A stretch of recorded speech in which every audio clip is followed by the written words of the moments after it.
Maharishi Mahesh Yogi became guru to some of the biggest names on earth. My opinion is that he's the most powerful person that I've ever met. He made meditation a household word and is still hoping to save the world. He's an entrepreneur whose business is spiritual regeneration, and he knows what he's talking about.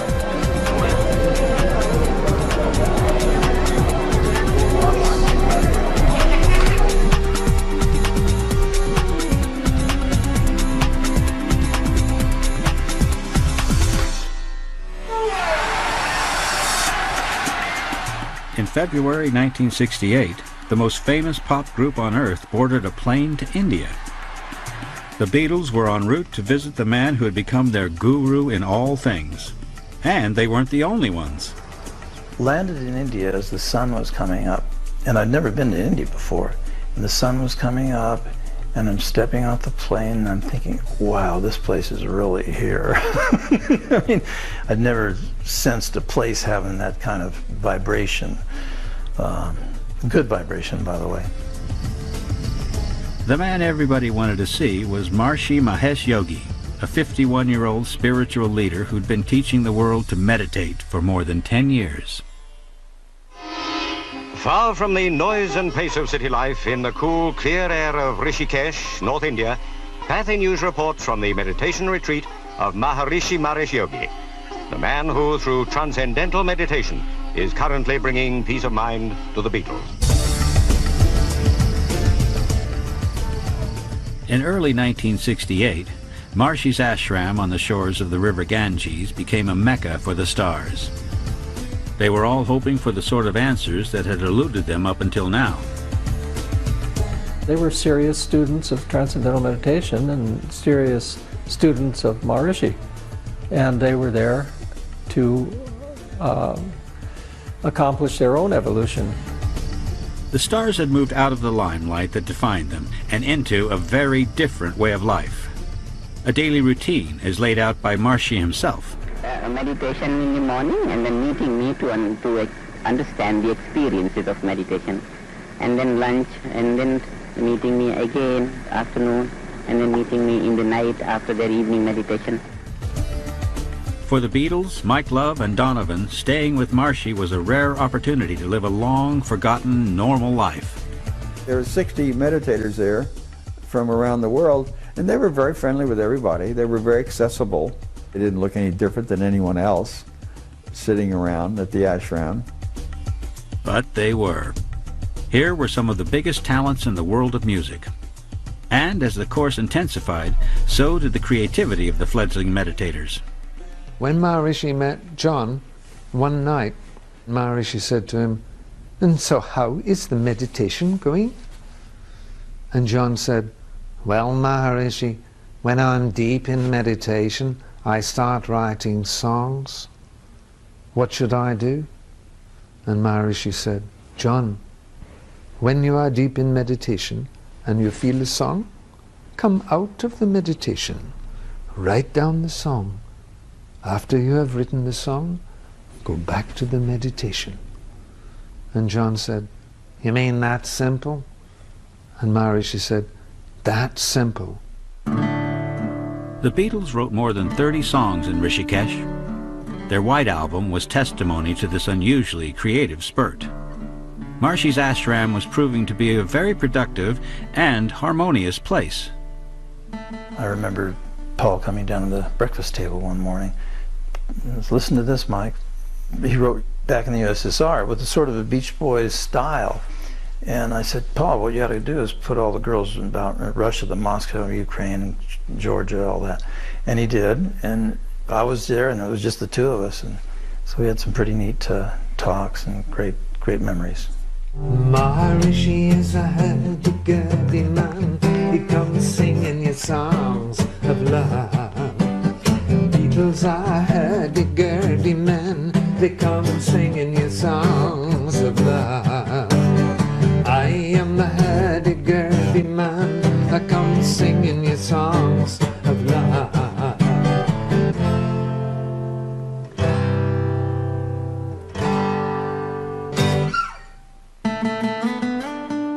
This star-studded burst of creativity produced some of the best-loved classics of our time. Maharishi Mahesh Yogi had set the stage for a very unusual kind of gig. One evening, he led his prize students for a rare trip out on the river Ganges. And the night was filled with stars, and the barge went out on the water, and the yogi was at one end of the barge, and two chanters were at the other. And as we went out on the barge, the stars opened up, and somebody looked up and said, "Look, Maharishi, a miracle." And across the heavens was a great glowing light, which slowly curved around the earth. And then somebody a little bit more practical said, "It's a satellite." So we went, oh. The Beatles made Maharishi the most famous guru on earth and put Transcendental Meditation firmly on the map. But Maharishi Mahesh Yogi's quest to spiritually regenerate the world had only just begun. The second phase of his mission to save mankind would be even more ambitious than the first. Defined by advanced meditation techniques like Yogic Flying and even a foray into politics based on natural law, Maharishi's drive for peace on earth shows no signs of slowing down.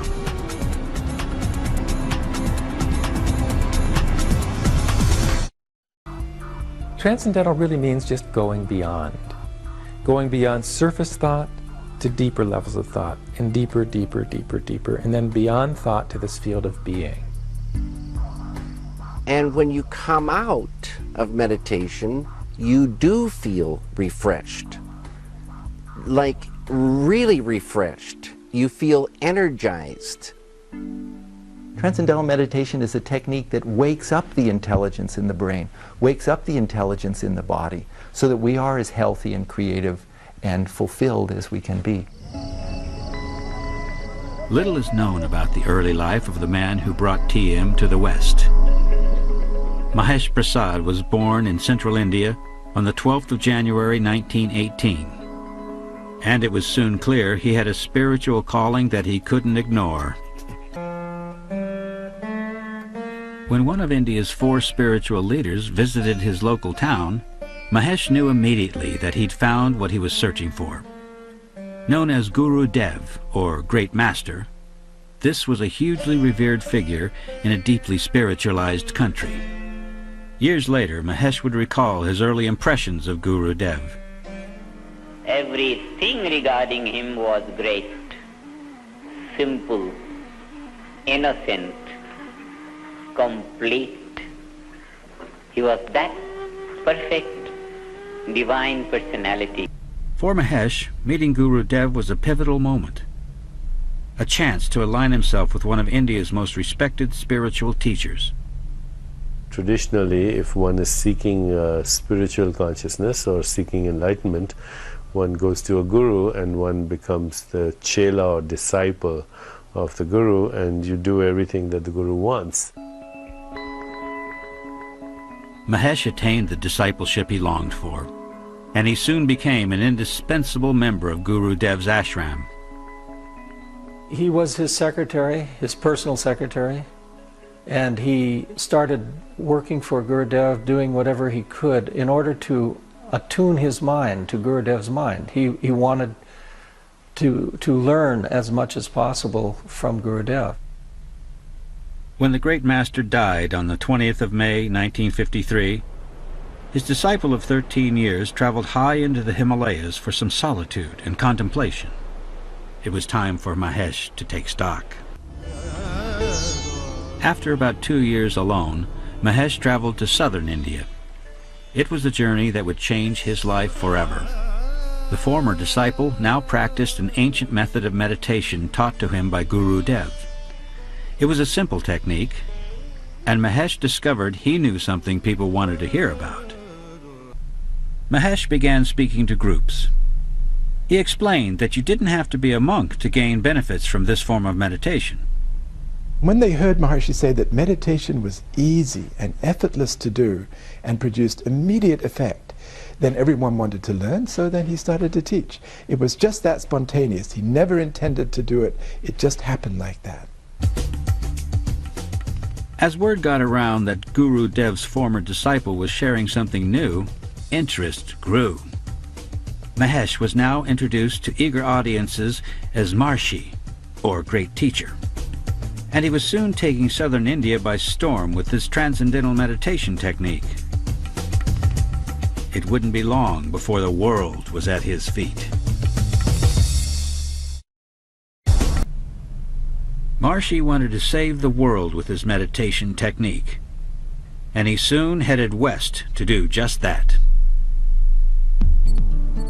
In the spring of 1959, he landed in Los Angeles and began lecturing at low-key venues around the city. A small band of enthusiasts took on the task of supporting the holy man from India. Among them was the Olsen family, who offered up their LA house as a place for Maharishi to stay. That first day that Maharishi came, it was a Sunday, my one day to play, and we had to dress up in our Sunday best. The house was cleaned completely, and then we started waiting, and waiting, and waiting. 433 Harvard Boulevard was about to become more than just a family home. I hear a car door slam, and Maharishi walked up to us. We gave him the flowers. He said, "Very good," and he walked into our home and walked into my life.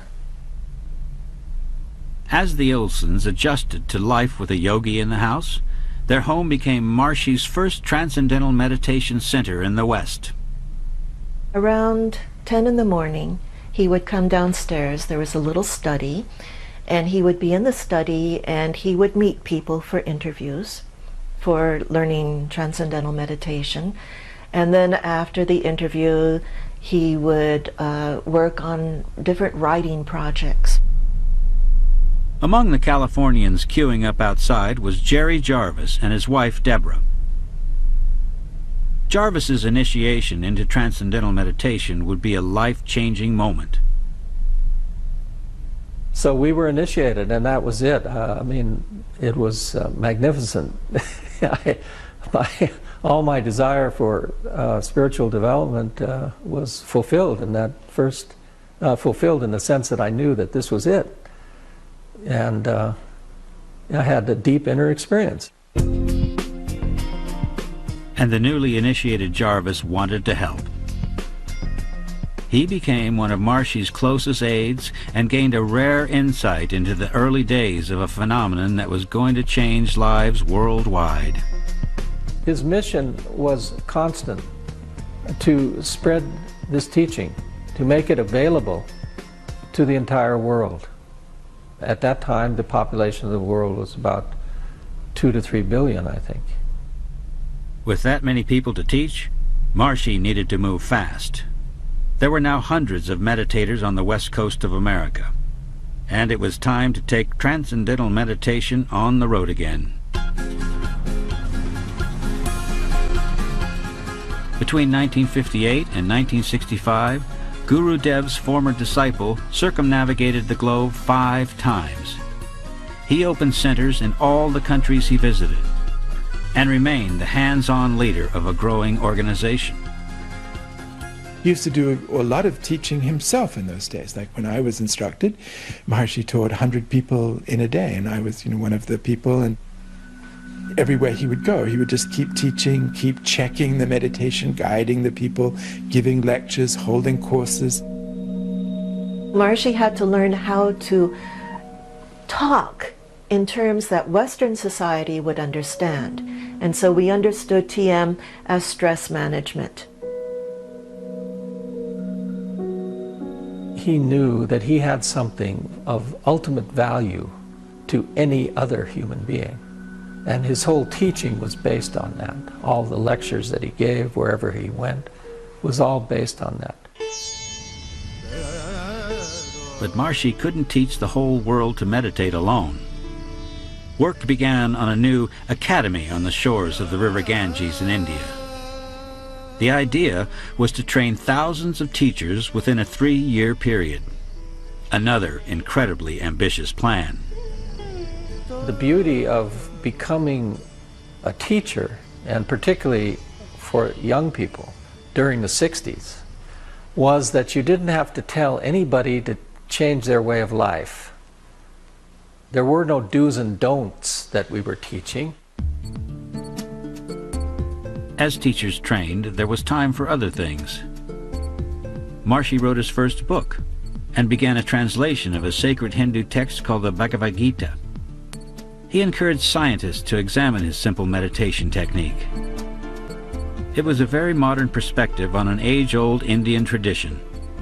He wanted to do something that would apply to every single religion, tradition, culture, language of everybody who's ever born in the world, now and in the future, that could help them.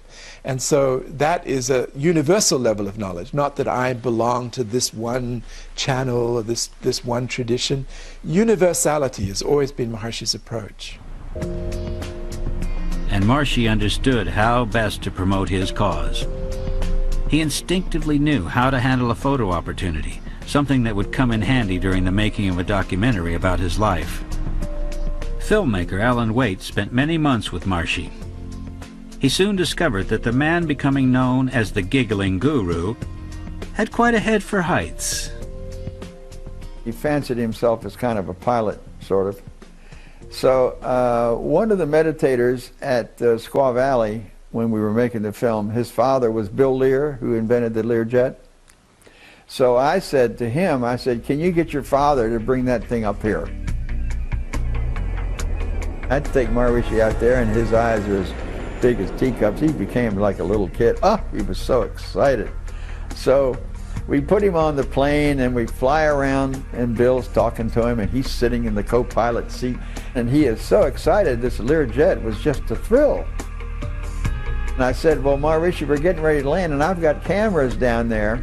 They're going to be recording our landing. So he gets his flowers, and he starts waving in the window his flowers as we're landing on the tarmac. Maharishi Mahesh Yogi was flying high. And he was about to be catapulted to international superstardom.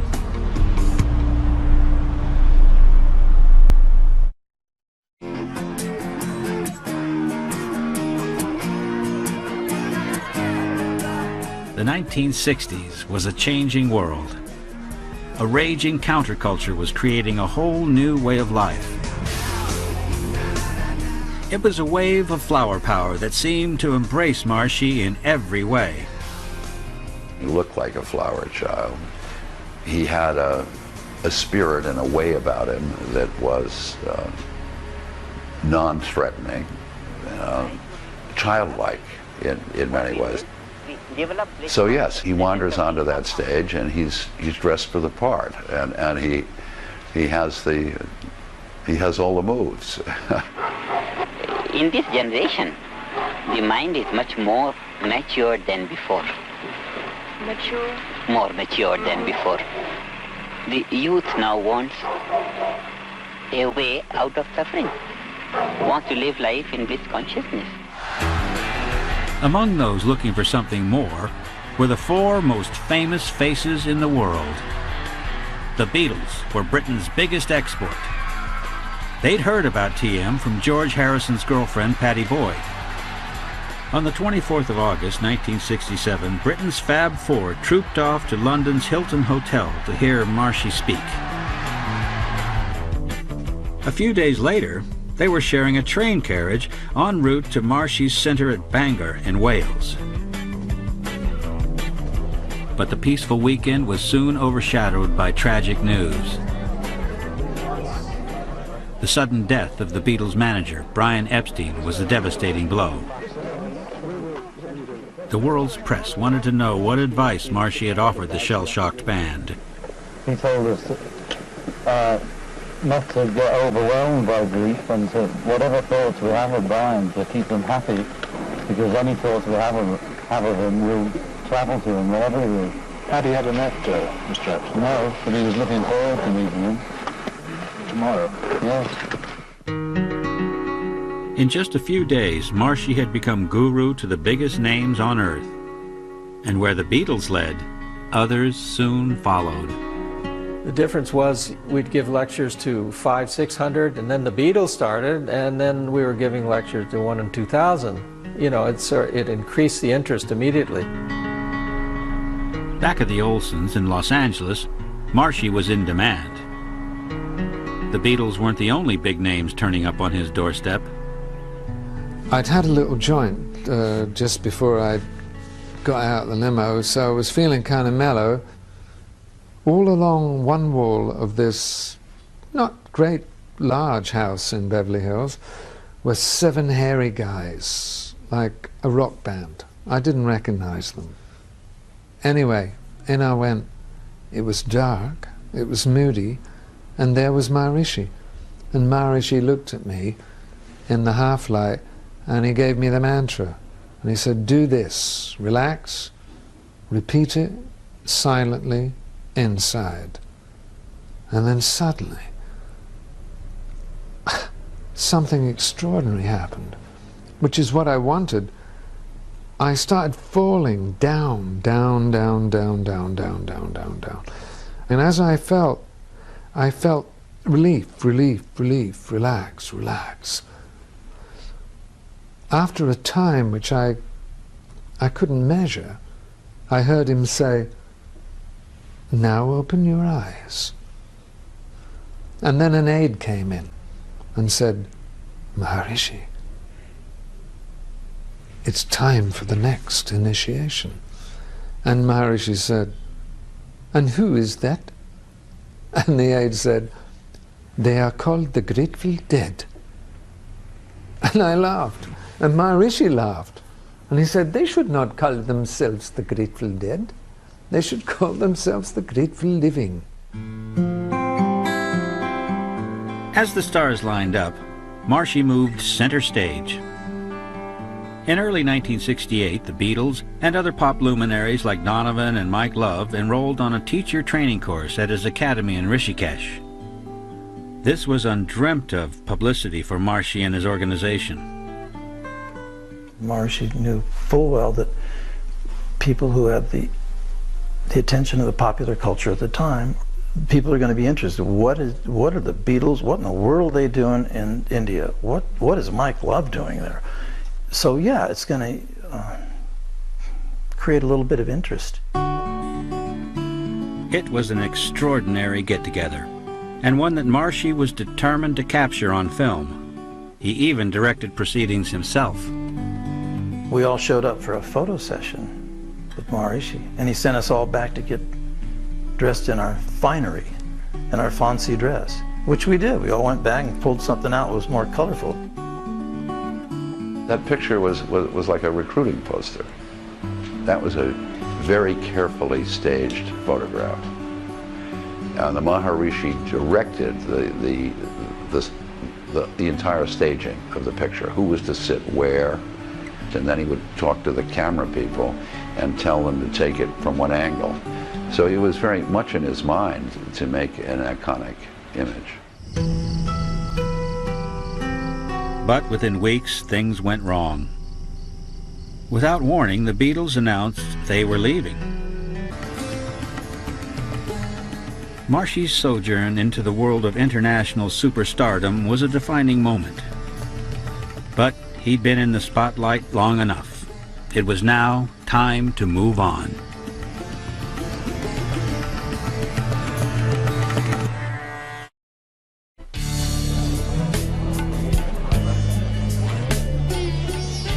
Maharishi Mahesh Yogi's uncomfortable brush with celebrity was a turning point.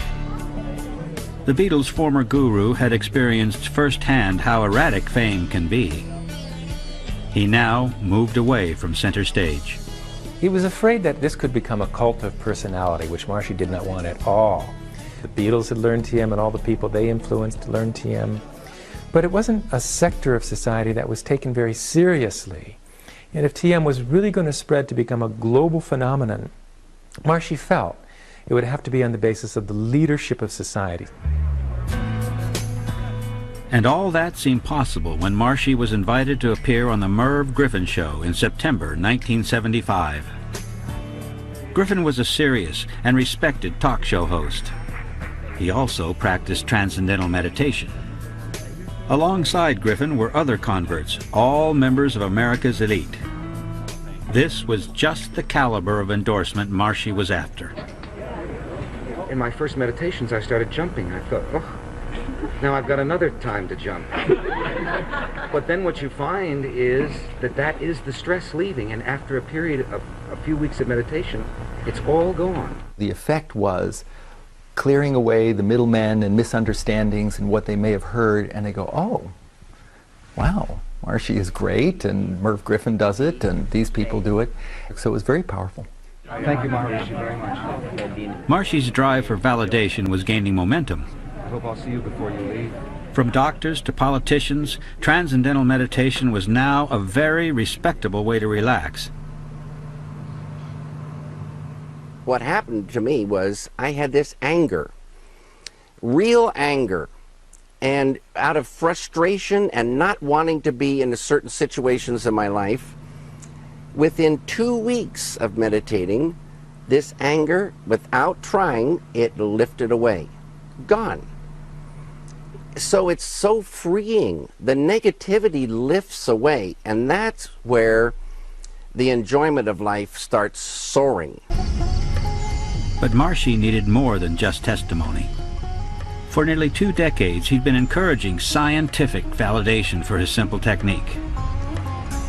His drive for recognition now moved into high gear.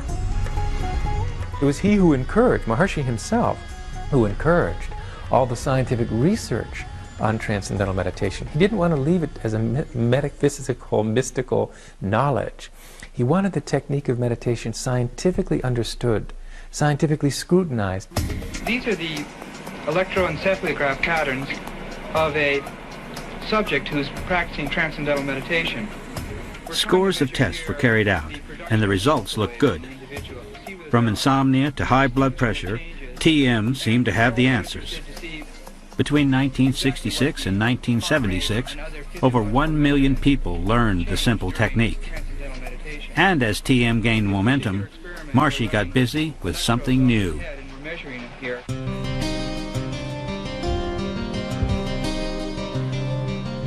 He was developing an advanced form of meditation, another ancient practice that began its life in the West behind closed doors. I remember when Yogic Flying was first introduced in the Transcendental Meditation movement back in the 70s. It was top secret at the time. The people who did it practiced it in rooms with sheets hung over the windows and guards posted at the door, and you weren't supposed to come in. And I was living in a room above the flying room at the time, and I snuck down and I saw people hopping up and down on foam mats.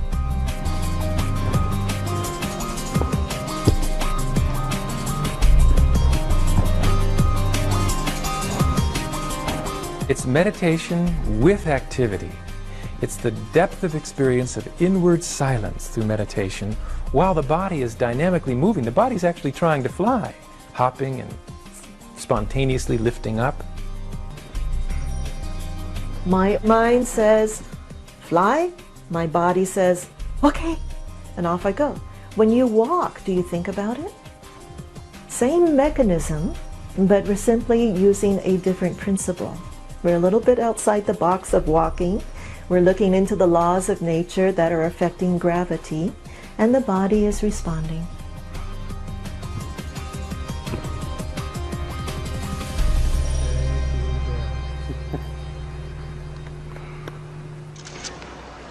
Yogic Flying was unveiled to the world in July 1986. But this was far from the aeronautics display the world's press had been promised. It was a characteristic exaggeration by Marshy, and one that detracted from the credibility he'd worked so hard to achieve. We hope to give you a glimpse today.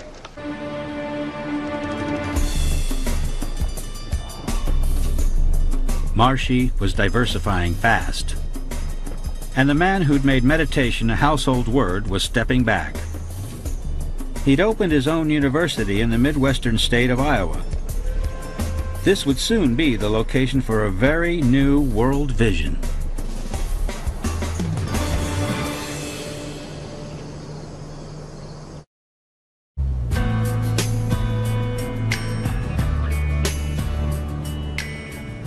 The world is seeing less of Maharishi Mahesh Yogi. A journey that started on the west coast of America in 1959 has ended in a tiny Dutch village called Vlodrop. Maharishi's move to the Netherlands in 1990 marked the end of the close contact that defined his first 3 decades in the West. What we are left with, for many of us, is the memories, the good times that we had with him, the love that many of us felt for him. However, many of us have kept going on those memories now for many, many years.